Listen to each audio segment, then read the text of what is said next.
completely legitimate, and it's good, and it's actually safer to ask me if I'm having PMS. I'm just going to have a better attitude, but please don't talk anymore about it because you'll just put me on the defensive. I started looking into PMS a couple of months ago. I noticed a pattern that once a month I get insane. I've always thought that PMS was just something that was an excuse for women. PMS is a reality. I'm sorry, but it is. You're not being responsible with how you're behaving. Wow. Where to even begin with this absolute circus?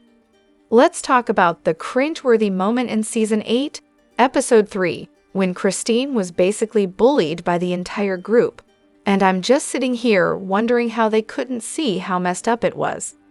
So here's Christine, clearly uncomfortable with the idea of having Ken meet them on their vacation. She's visibly upset, but apparently that's not enough to get her any sympathy.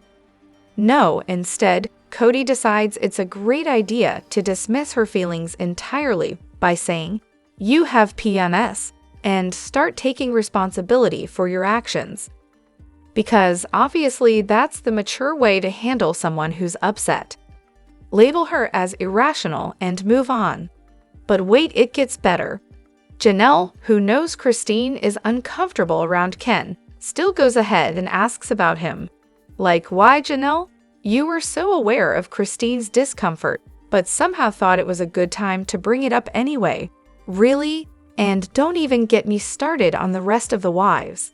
They totally ganged up on Christine, forcing her to apologize for how she felt. Just incredible. And then, Kody, always the master of deflection, whisks Christine away for a private talk, claiming it's because he doesn't want to embarrass her. Sure, Kody, because nothing says, "I care," like putting the blame on your wife in front of everyone, and then having her apologize for her perfectly valid feelings. At this point, you can practically see the gears turning in Christine's head. She's looking for an exit from this toxic mess, and who could blame her? But let's not forget the real pattern here. Kody is a pro at using the wives to cover for his bad behavior. Whenever one of them had a legitimate issue, he'd throw the others in to defend him. It was like a never-ending game of who's the favorite wife today? Everyone stepped on each other to try and earn that coveted spot in Kody's eyes, all while he sat back and played them like puppets. Classic Kody. He's the common denominator in all this chaos, but somehow he always escapes the heat. The whole thing is just a masterclass in emotional manipulation. We've got so much to dive into today, so let's not waste any time. Let's jump straight into it. Hey everyone, what's up? It's Elena here, and welcome back to my channel Reality Nexus X. The drama. Kody's brilliant idea to have Christine sell her house and pour the money into paying off Koyo Pass? Absolutely insane. I mean, seriously, who thought that was a good plan? Christine was supposed to just hand over all the equity she had in her house for Kody's little land project. If that's not a peak moment of narcissistic delusion, I don't know what is. And imagine being his wife when Kody casually dropped the bomb that he had no equity in Christine's house and she was taking it all. Oh, to have been a fly on that wall. I bet the eye rolls were priceless. If I were in Christine's shoes, I'd have kept Koyo Pass and handed my share to the other wives. Because honestly, nothing would be more entertaining than watching Kody and his new wife squirm and finally get a taste of karma. Now, let's not forget the moment Kody decided to take his name off Christine's house to qualify for Robyns.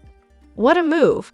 That was actually one of the best things he could have done. No name on the deed, no marriage, zero claim to anything. And Christine? She knew exactly what she was doing. Kody didn't even want her to have the snowblower. How tragic.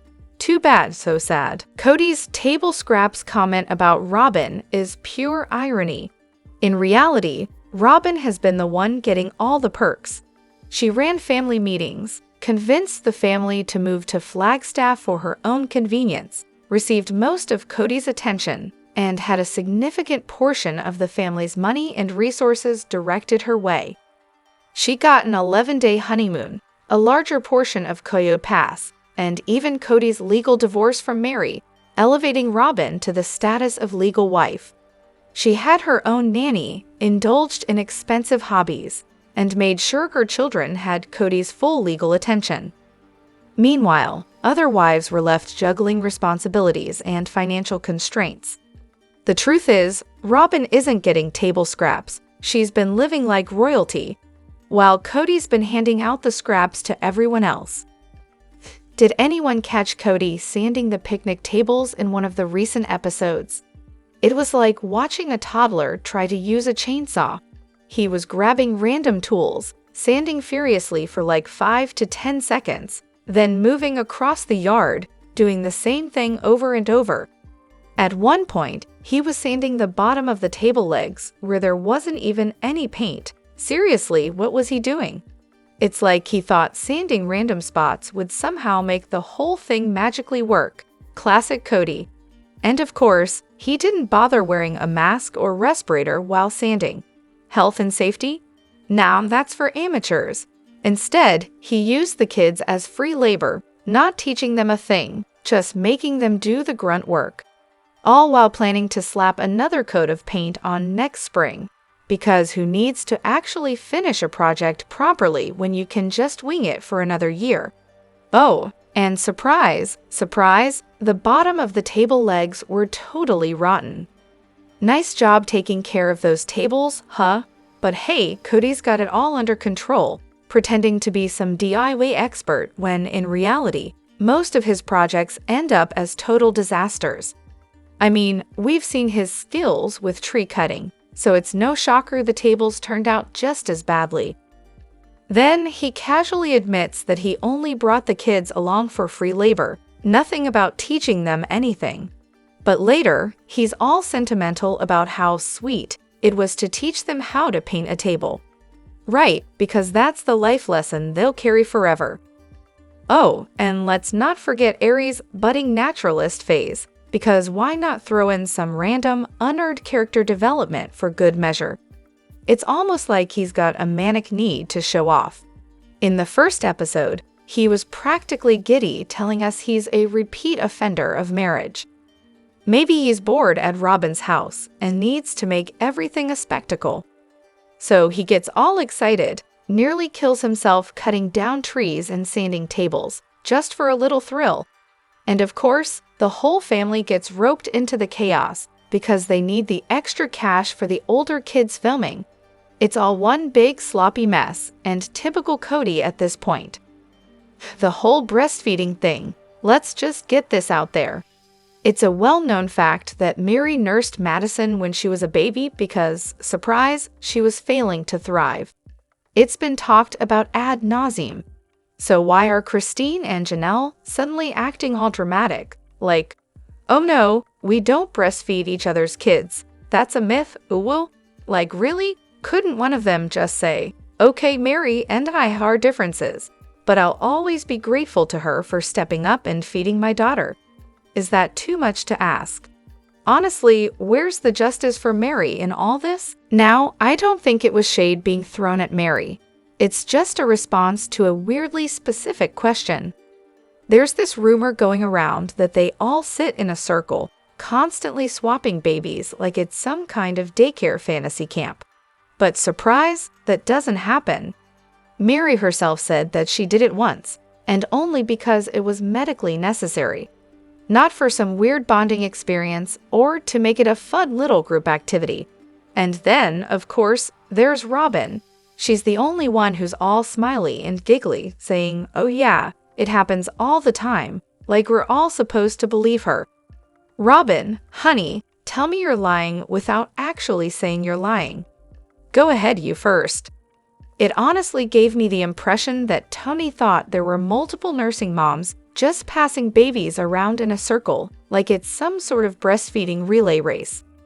All right, time to pass the babies to the left, who's next for a little milk run. But seriously, why does it have to be weird? I breastfed my friend's baby when she needed help. It wasn't some creepy act. It's just what people used to do. Back before formula and bottles were everywhere, wet nurses were a normal thing. It's a kind, selfless act to help a baby in need, and there's nothing strange about it.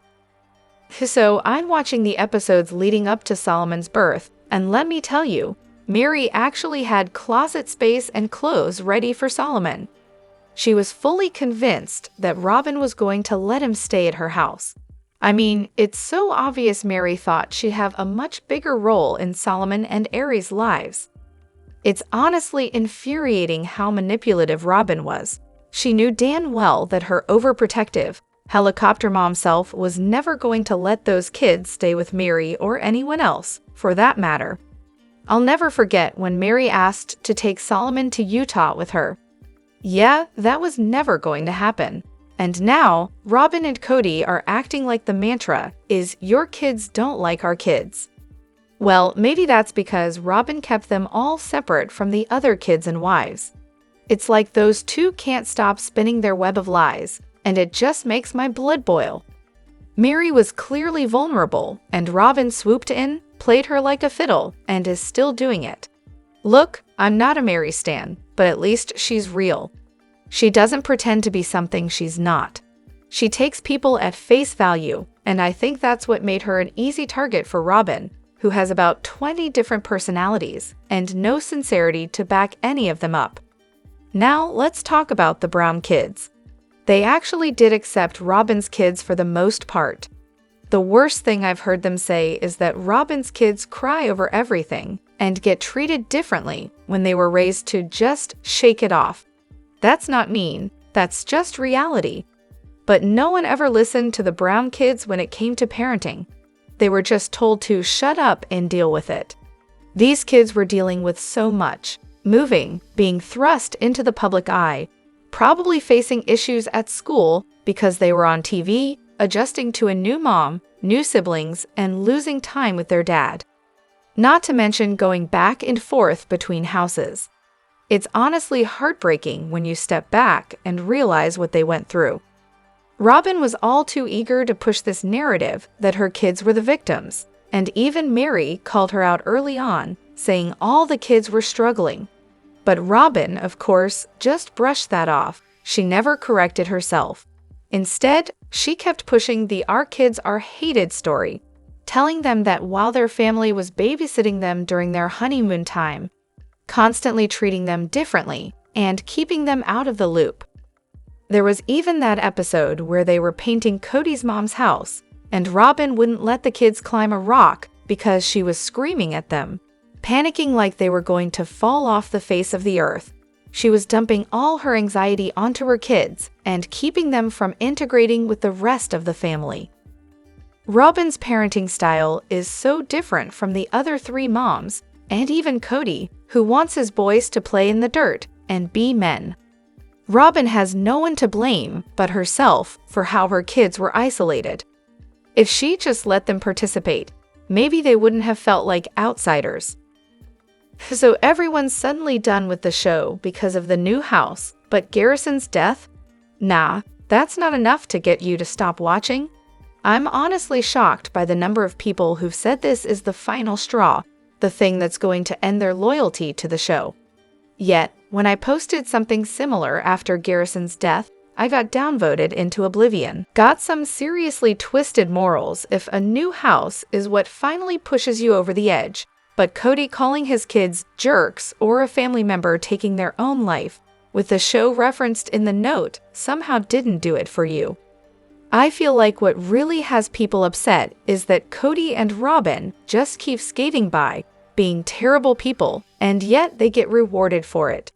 People have been watching, waiting for Kody to face the consequences of his actions. But guess what? With this new house, that moment still hasn't come. Robyn really outdid herself this time, didn't she?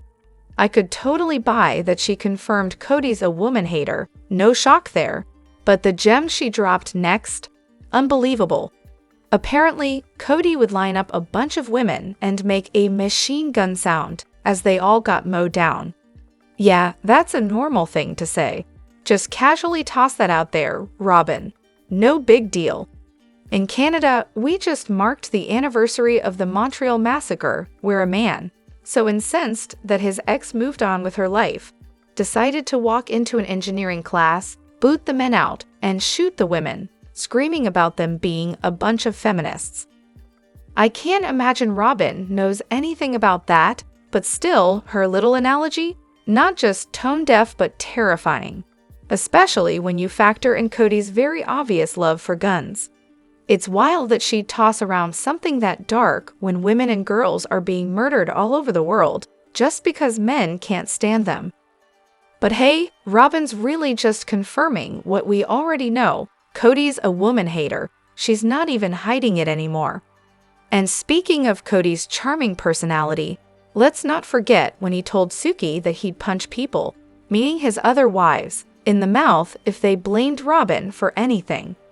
Nice. That's the kind of behavior you broadcast on TV. So you've got to wonder, if that's the stuff he's willing to say on national TV, what kind of things is he muttering behind closed doors? Or, with his manosphere buddies? Robyn's definitely contributing to this toxic atmosphere too. Saying things like, not all women are horrible, as if that's going to fix everything. But that lining up women thing, totally unhinged. If Robyn truly believes this mess, then why in the hell is she still there? I'd be getting the hell away from that situation, especially with kids involved. That kind of hatred shouldn't even be close to children. What's also interesting about Kody's woman-hating ways is that, once upon a time, he seemed to have a solid relationship with his mom. So what gives? Turns out, his real issue is deep-rooted daddy problems. His dad thought he was useless and flamboyant, and the guy's high school friends have openly said they thought Kody was gay. Now, I can't help but wonder how much of this whole manly man act is just him overcompensating for how not manly he feels inside. Brainwashed, or just broke? What's everyone's take? Were Mary, Janelle, and Christine actually brainwashed, or were they just hanging around for the TLC paycheck? I mean, from what we know, they weren't exactly rolling in cash before sister wives. And let's be honest, Kody, aka Kotex, doesn't exactly scream irresistible. Hard to imagine anyone sticking around that mess just for love. Because seriously, no man is worth the kind of emotional gymnastics and pain they went through. No one. Personally, I think they genuinely believed in the faith. The whole live polygamy to reach the highest level of heaven thing. Yeah, that belief runs deep, and when you're raised in it, like Mary and Christine were, that kind of conditioning is hard to shake. You grow up thinking this is just how it is, but it's not just religion. A few things kept them there, I think. Family unity. Before Robyn entered the picture and everything imploded, they actually seemed like one big team. Problems? Sure, but they worked together, especially when it came to raising the kids. Religious belief. Mary and Christine were raised in polygamy, so living plural marriage wasn't just a lifestyle, it was their eternal salvation plan. Money. The TV show probably made it easier to justify sticking around. Being broke with a controlling husband is one thing. Being on camera and making money while doing it, that's a whole different story. Ultimately, though, whether it was manipulation, belief, or survival, they stayed until they didn't, and leaving took guts. Because here's the truth. When you're born and raised in a belief system, it's not just a choice, it's your entire worldview. Realizing it might all be wrong, that's earth-shattering. The LDS Church and AUB might differ on a few points, but the pressure to conform, especially when eternity's on the line, is intense. So maybe it wasn't just about Kody at all. Maybe it was about trying to be faithful to a doctrine they were taught would lead to eternal joy, even if that meant putting up with a man who thought he was the sun, and they were just lucky to orbit him.